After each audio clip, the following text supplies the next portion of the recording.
ओम धन्वंतरे नमः। I hope आप सभी लोग खुश होंगे, स्वस्थ होंगे और सुरक्षित होंगे। तो चलिए, डॉक्टर गोविंद पारेख जी की जो आयुर्वेद संग्रह है उसमें 1 से 80 तक की पेज सीरीज़ में हमने पहले 5 पृष्ठों का अध्ययन कर लिया था और आज हम 6ठे पृष्ठ का अध्ययन करेंगे। अभी तक जो समझाया मैंने, आई होप आप सभी को समझ लगा होगा। कोई क्वेरी है, डाउट है तो आप मुझसे कमेंट सेक्शन में पूछ सकते हैं। तो चलिए बढ़ते हैं और करते हैं। तो चलिए, 6ठे पृष्ठ में हमारे पास सर्वप्रथम है आर्तव दोष। देखिए, पूर्व पृष्ठ में हमने पढ़े थे शुक्र दोष। आचार्य चरक ने 8 माने हैं, आचार्य सुश्रुत ने 11 माने हैं। यहाँ आर्तव दोष जो बतलाए हैं वो बतलाए हैं 8।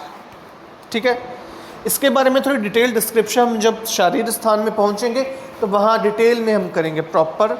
ठीक है, उसके बाद अब हमारे पास आते हैं औषध के काल, औषध सेवन काल।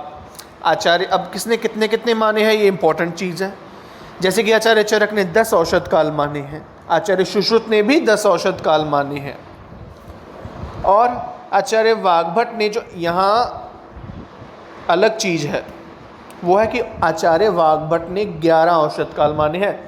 अतिरिक्त क्या माना है, वो है निशी काल, कि रात्रि को औषध लेने को उन्होंने निशी काल बतलाया है कि निशा हम रात्रि से लेते हैं तात्पर्य, तो निशी को अतिरिक्त काल माना है कि रात में जिस औषध का हमने सेवन करना हो वो निशी काल है। आचार्य शारंगधर ने 5 औषध काल बतलाए हैं, आचार्य काश्यप ने 10 औषध काल बतलाए हैं। सो अलग से क्या चीज़ आ रही है कि आचार्य वाग्भट का मत और आचार्य शारंगधर का मत। सो हम ये चीज़ याद रखेंगे। उसके बाद अगेन एन इम्पॉर्टेंट टॉपिक कि हमारे शरीर की लंबाई, शरीर की दीर्घता, जिसके बारे में शारीर स्थान से रेफरेंस लिया गया है। आचार्य चरक 84 अंगुल यानी कि 84 अंगुल बतलाते हैं शरीर की लंबाई या दीर्घता।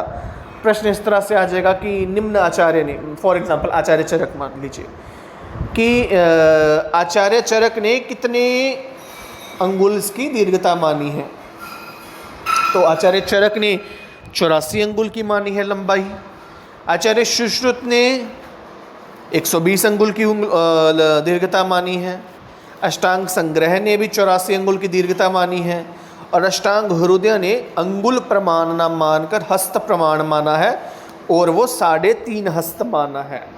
ठीक है, तो ये इम्पॉर्टेंट टॉपिक है कि शरीर की दीर्घता किस आचार्य ने कितनी मानी है। आचार्य चरक और अष्टांग संग्रह ने 84 अंगुल मानी, आचार्य सुश्रुत ने 120 अंगुल मानी। सबसे अधिक किसने मानी, आचार्य सुश्रुत ने 120 अंगुल, और अष्टांग हृदय ने हस्त प्रमाण में कितने हस्त मानी है, तो वो 3.5 हस्त दीर्घता आएगी हमारे पास। फिर इसके पश्चात हम पहुंचते हैं अपने क्षौर कर्म में। क्षौर कर्म का तात्पर्य है कि अपने बालों को, दाढ़ी मूछों को, उन सभी को, केशों को संवारना, इसे हम कहते हैं संस्कृत में, आयुर्वेद में क्षौर कर्म। अब देखिए, आचार्य चरक, आचार्य सुश्रुत, आचार्य वाग्भट तीनों का एक मत है कि एक पक्ष में 3 बार करवाना चाहिए क्षौर कर्म। यानी कि हमारे केश, हमारी दाढ़ी, केश, श्मश्रु, इन सभी को जो है वो कह लीजिए कटिंग टाइप कह लीजिए, इनकी सफाई कह लीजिए, कि जो ये है ये पक्ष में 3 बार। पक्ष यानी कि पक्ष हम लेते हैं कहीं कहीं 15 दिन का है, कहीं कहीं 45 दिन का भी है इसका रेफरेंस। तो एक पक्ष में उन्होंने 3 बार करवाने को बोला है। ठीक है, ज़्यादातर हम पक्ष जो है वो 45 दिन को ही मानेंगे, पर यहाँ जो है पक्ष जो है 15 दिन का है। सो एक पक्ष में 3 बार करवाने का निर्देश है।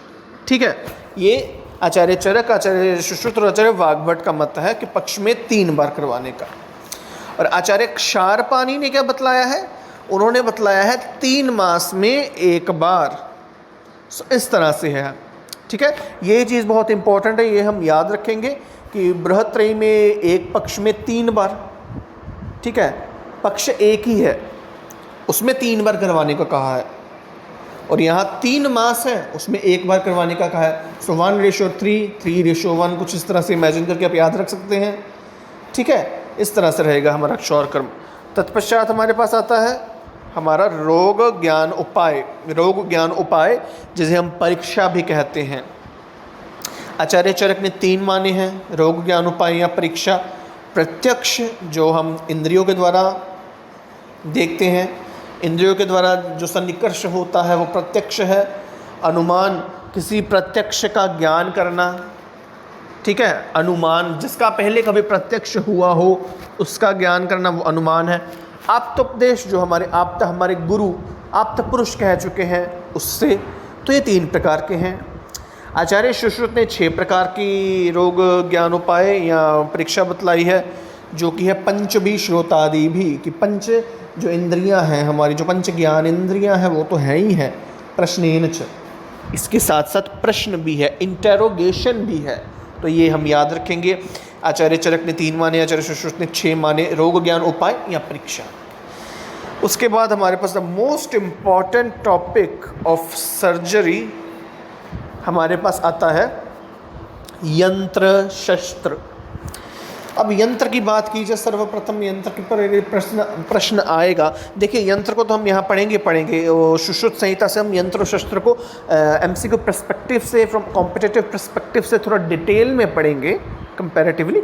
जो यहाँ दिया है पहले हम उसे जानते हैं। ये संख्या तो हम जानते हैं कि 101 जो संख्या है यंत्रों की, आचार्य सुश्रुत ने मानी है। आचार्य वाग्भट ने 2 प्रकार से माना है, या तो 116 या असंख्य। और इस संख्या से भी पहले यंत्र जो है, यंत्र क्या होते हैं, जो हमें जो शल्य का आहरण करें।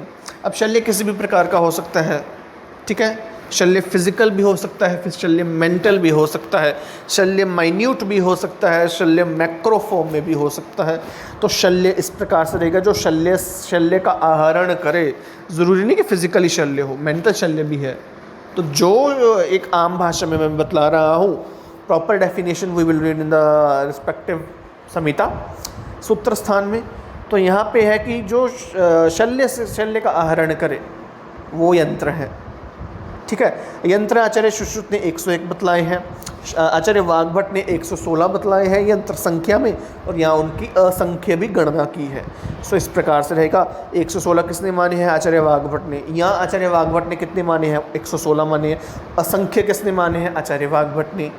ऑप्शन में कभी कभी ऐसा भी आता है 116 असंख्य 101 या उपरोक्त बी एंड सी बोथ, है ना। तो इस प्रकार से प्रश्न रहता है कि उपरोक्त दोनों आएंगे तो वो ऑप्शन टिक करेंगे।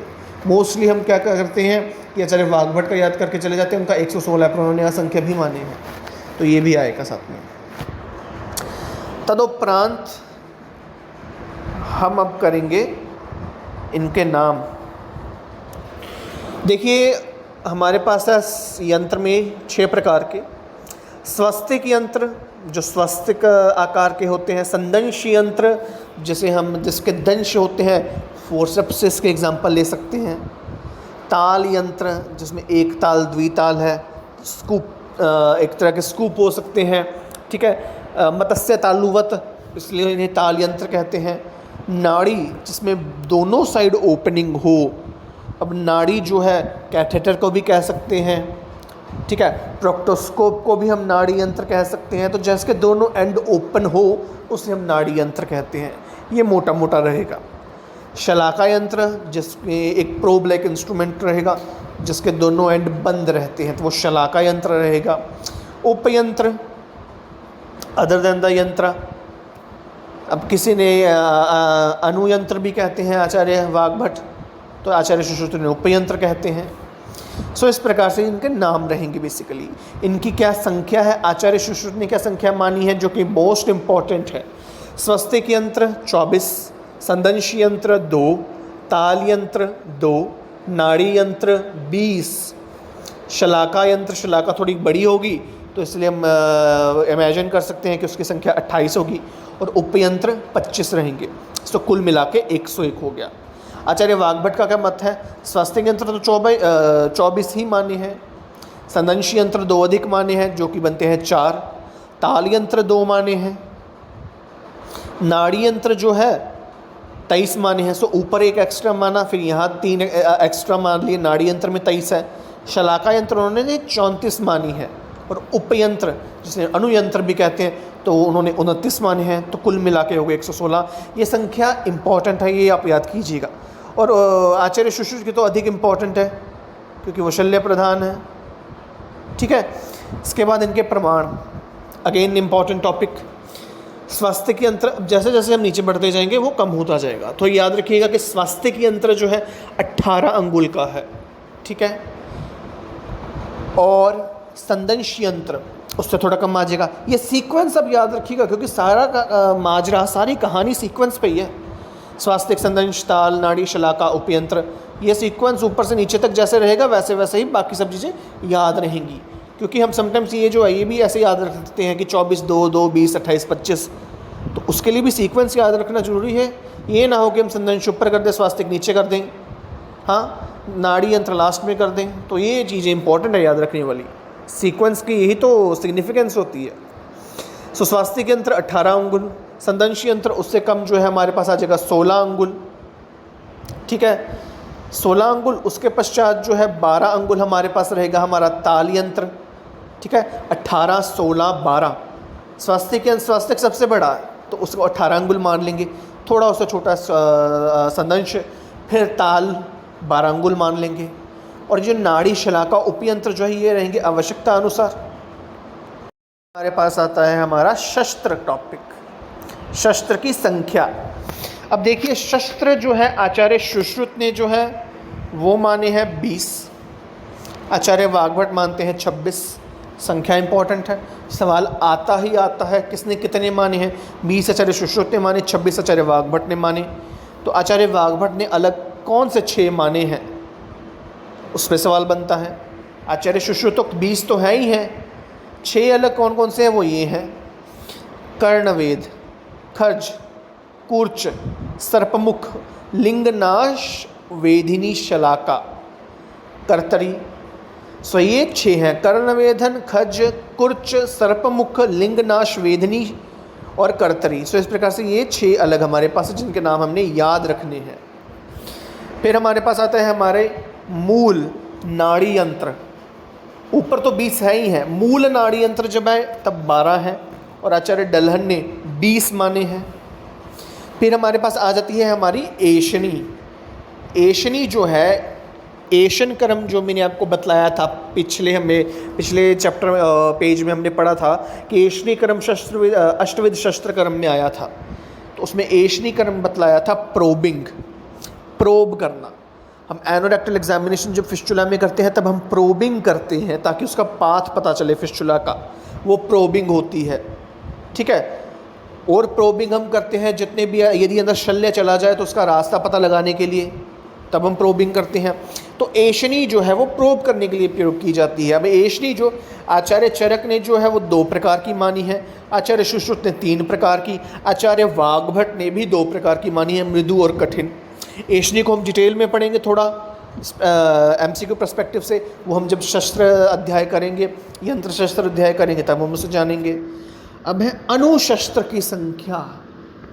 अनुशस्त्र में आचार्य सुश्रुत जो है 14 अनुशस्त्र मानते हैं, आचार्य वाग्भट जो हैं 12 अनुशस्त्र मानते हैं। ठीक है, तो इस तरह से ये संख्या याद रखेंगे। लास्ट हमारे पास इस पृष्ठ का टॉपिक आता है हमारे क्षार। अब देखिए क्षार जो है, क्षार के भेद आचार्य चरक ने और आचार्य सुश्रुत ने माने हैं 2-2, ये तो मेन माने ही माने हैं, पानीय और प्रतिसारणीय क्षार। पानीय क्षार जो जिनका हम पान कर सकते हैं आभ्यंतर प्रयोग के लिए जो है, प्रतिसारणीय जो बाह्य प्रयोग के लिए है जिनका हम पान नहीं कर सकते, जो बाहरी प्रयोग के लिए है। प्रतिसारणीय further according to the disorder मृदु है, मध्य है, तीक्ष्ण है, इस प्रकार से क्षार रहेंगे। ठीक है, सो अब हमारे पास ये जो छठे पृष्ठ का अध्ययन जो है वो संपन्न हुआ। ठीक है, इसमें यंत्र शस्त्र बहुत इंपॉर्टेंट चीज़ें हैं, ये आप याद रखिएगा। आई होप हमने पहले पढ़ा भी होगा, जिन्होंने नहीं पढ़ा तो हम यदि आगे यंत्र शस्त्र करेंगे ही तो उसमें हम प्रॉपरली पढ़ लेंगे। ठीक है, अध्याय में ये वैसे भी संख्यात्मक और प्रमाण कितना है, नाम क्या है, किसने कौन सा अधिक माना है, ये इंपॉर्टेंट चीज़ें हैं यहाँ पे।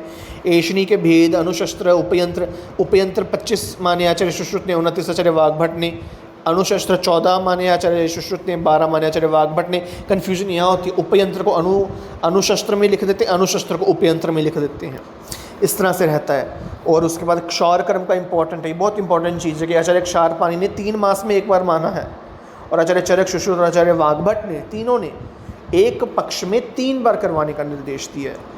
और शरीर की दीर्घता भी बहुत इंपॉर्टेंट है, 84 अंगुल किस आचार्य ने माना है।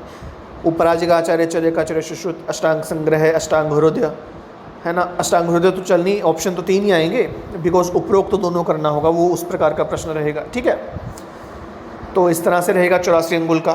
फिर अष्टांग हृदय का हस्त प्रमाण है, आचार्य सुश्रुत ने 120 अंगुल मानी है, ये इंपॉर्टेंट चीज़ें हैं। निशिकाल किसने माना है, 5 आचार्य शारंगधर ने कितने दिए, 5 दिए हैं। इस प्रकार से प्रश्न रहेगा, ठीक है।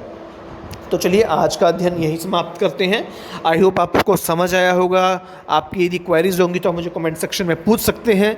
वीडियो ज़रा सा भी अच्छा लगा हो, लाइक कीजिए, कमेंट कीजिए, अपने वैल्यूएबल फीडबैक्स दीजिए, और अपने कलीग्स के साथ, अपने दोस्तों के साथ शेयर कीजिए, ठीक है। तो चलिए मिलते हैं, और चैनल को सब्सक्राइब करना काइंडली मत भूलिएगा।